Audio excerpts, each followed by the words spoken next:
بسم الله الرحمن الرحيم kusoo dhawaada warka Doobiyo Media barteena YouTube-ka iyo MDobi barta kale ee Facebook-ka kuwa dalkeena hooyo ka dhacay maanta waxyaabihii ugu dambeeyay waxaana ka mid noqon doono tirada dadka ku dhintay iyo ku dhaawacmay qaraxyadii maanta ka dhacay isgooska Soobe ee dadka shacabka lagu xasuuqay intee leegtahay qasaarada sidee wax u dhaceen warbixin aan ku faaqideyno ayaa idin soo gudbin doonaa sidoo kalena waxaa qayb ka ah aan idin soo gudbinaynaa shir u dhaxeeya wasaaradda diinta iyo awqaafta iyo kuwa maamul goboleedyada iyo gobolka Banaadir oo lagu hadlayay arrimaha la xiriira la dagaalanka xaq jirka ee kooxda khawaarijta oo maanta Muqdisho lagu soo gabagabeeyay madaxda dawladda Soomaaliya oo madaxweyne Xasan iyo ra'iisul wasaaraha iyo xubno ka tirsan maamul goboleedyada ee ka qayb galeen iyo ra'iisul wasaaraha hadalladii ka jeediyeen warmultiyeedkii laga soo saaray ayaan idin soo baahinaynaa u diyaar garooba qodobadaasi iyo kuwa kale arrimaha Soomaalida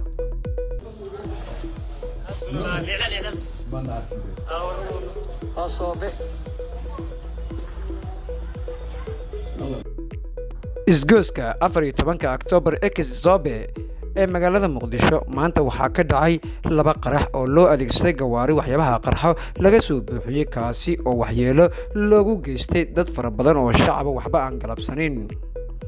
midka koobaad ayaa wuxuu ka dhacay goob aad u mashquul badan isla markaasina isgooska Soobe isla markaasina ay ahayd meel ay ka ag dhawaayeen haween fara badan oo ku iibi jiray hilib qaad iyo sidoo kale alaabta maacuunta oo hareeraha laamiga fadhiyeen iyo sidoo kale gawaarida oo aad u mashquulsaneed waxaana ka dhalatay khasaare iskugu jiro dhimasho iyo dhaawac iyo burbur hantiyadeed isla markaasina oo bartilmaameedka bulshadaasi lala beegsaday waxaana dadkii ku waxyeelay isla markaasina dadkii gurmadka ah ee soo gaaray iyo ciidamadii ayaa waxay la kulmeen sida idin muuqato cunugaasi yar oo sabiga ah waalidkii waday oo qalkaasi ku geeriyooday isla markaasina laga soo hoos qaaday aan la garanayn cidii dhashay hooyada dad dhimatay meedkeeda hooyada ku soo qaaday booliisku wuxuu taagan yahay hawaaye habeen maalin waxa mar gabadha cid alaal cid taqaan hooyada dad dhimatay si degdeg ah eheladii qaraabada u yimaadaan intaasi kadib waxaa goobta soo gaaray dad fara badan oo shacab ah iyo gaadiidka gurmadka degdega ah si ay markaasi halkaasi gurmad ugu sameeyaan dadkii la xasuuqay waxaana sidoo kale goobta soo gaaray ciidan ka tirsan kuwa hay'adaha amniga gaar ahaan kuwa booliiska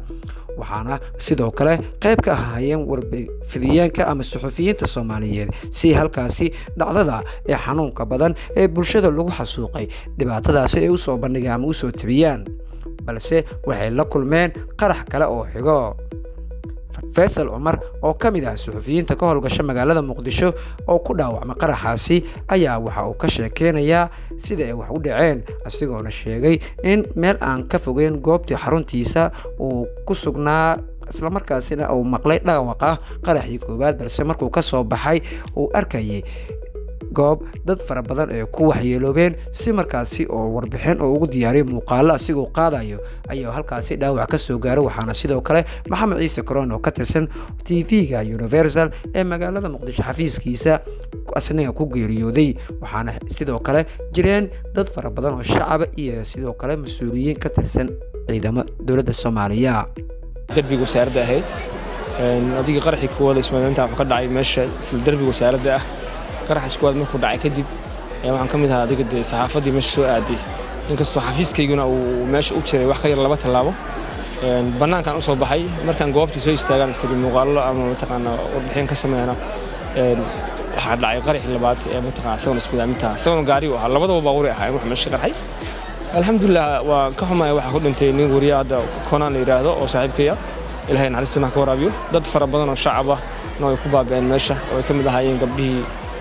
ku ganacsan jiray laamiga geeskiisa chat ku iibinayay hadda kale aniga hadda dhaawacaygu alxamdulillah wuu iska roon yahay caloosha iyo meeshaan mataqaana wadnaha agtiisa ay waxay firriye soo gargaareen laakiin dad shacab fara badan ku baabaa meesha qarax labaad saameyntiisu aad u badnayd labada qarax ba saameentooda aad u badnaayeen dadkii shacabka meesha joogay labaad inkastoo aniga markiiba uu qarax u dhacay oo dhinac u tuuro dareem waay muuqaalka intuu yahay laakiin asaguna gaari u ahaa shawga yani mugga xooga qaraxa dhacay ma ahayn wax qof iyo wax la mid ah wuxuu ahaa qarax aad weyn oo ahaa kii labaad markaan goobta soo istaagay waxa meesha taagnaa ambulance dhaawacyada qaadaysay ambulaastiina ma taqaanaa iyo dadkii ay saarnaa iyo shaqaalihii caafimaadku qaaday intaba meeshii ku baabeen qaarkood meeshii yaaleen macnaa ambulaastii burburtaa meesha taallay kaasna wuxuu ahaa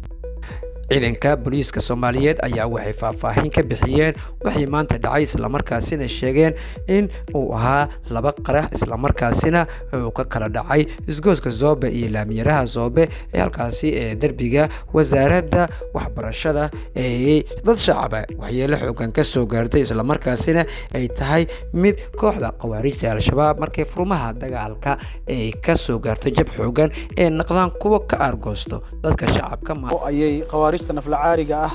ee argagixisada ahi waxay maanta qaraxyo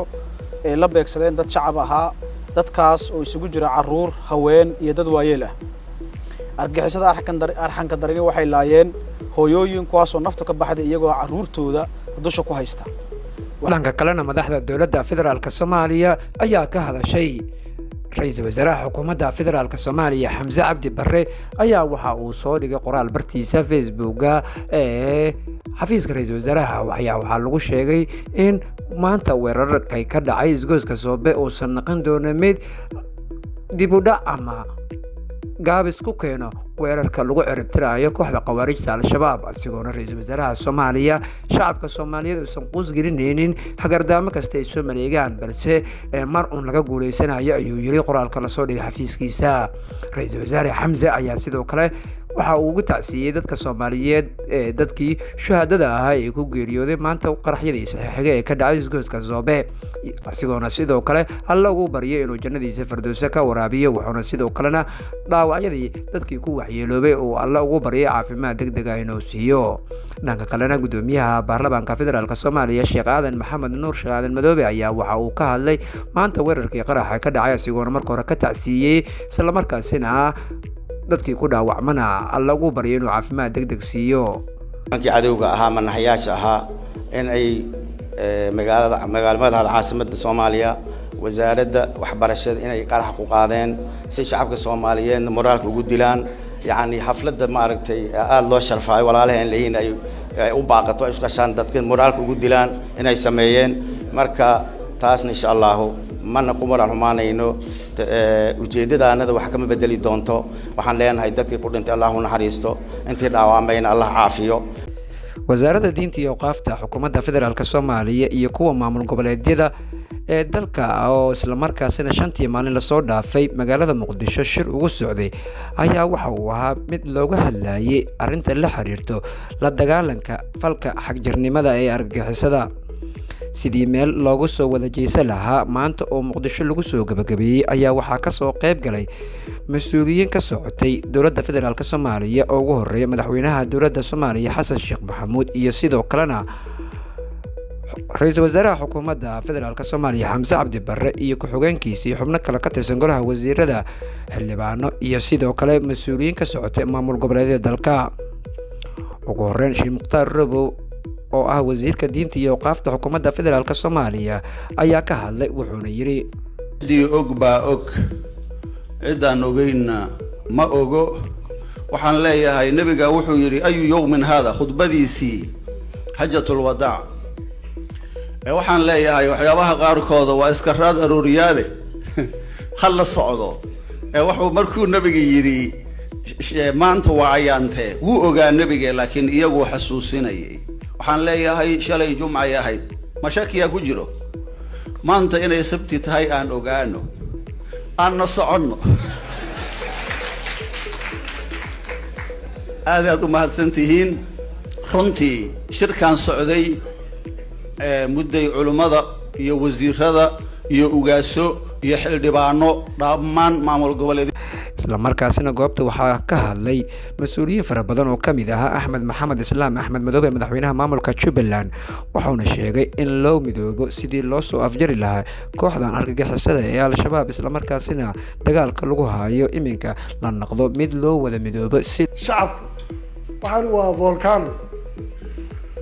hadduu bareeshar ku bato qarax uu imanaya shacabku maanta way qaraxsan dareen baa jira aynu isugu wada tagno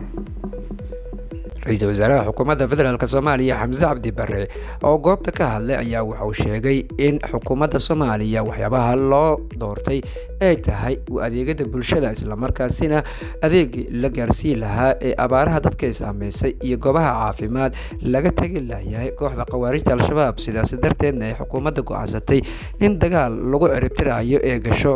abaartaas inaan dalkeena u gurmano dhibaato badan oo ay nimankaasi dhigeen ayaa keentay inay dad fara badan hooyooyin badan iyo ciyaal fara badan inay maanta baahan yihiin oo haddii aysan jidadka xiran lahayn si sahlan loo gaarsiin lahaa cunto ay cunaan ugu dambeyntii madaxweynaha Soomaaliya Xasan Sheekh Maxamuud ayaa waxa uu qaatay hadalka gunaanadkii ahaa wuxuuna sheegay in maanta dadka iskugu yimaaday ee naqdaan kuwa sii wada dhanka iyo waliba wacyigelinta iyo u sheegidda bulshada Soomaaliyeed inay yihiin kooxdani koox argagixisaha oo qaldan aan diintana ka turjumaynin isla markaasina mar waliba lagu celiyo dagaalkana uusan naqanaynin midka ashunku adime balse si bareer ah lagu dagaalamayo safarka maanta bilowday inuu sii socdo oo maalin walba ay wax horle ku sii darsoomaan nimankaas dagaalkoodana ashunku adan ma aha heela qarsoonna heela ma aha banaanka loo soo istaago dadka Soomaaliyeed dhagahooda iyo indhahooda alla tuso alla maqashiyo nimankaas inay qaldayn aanan ku celcelino waliba ku celcelino si aan dadka inta aan maqlin hal maalin wax ma wada maqlaan dadka inta aan maqlin inta aan fahmin inta aan ku dhiiranayn si ay u dhiiradaan u maqlaan u fahmaan hadii alla yiraahdo waxaana laga soo saaray war murtiyeed ilaa iyo dhowr qodob ka kooban sida tan ayuuna ahaa diinta xubnaha ka ah dowladda federaalka Soomaaliya 10 shirweynuhu wuxuu bogaadinayaa kacdoonka shacabka Soomaaliyeed ee ka dhanka ah khawaarijta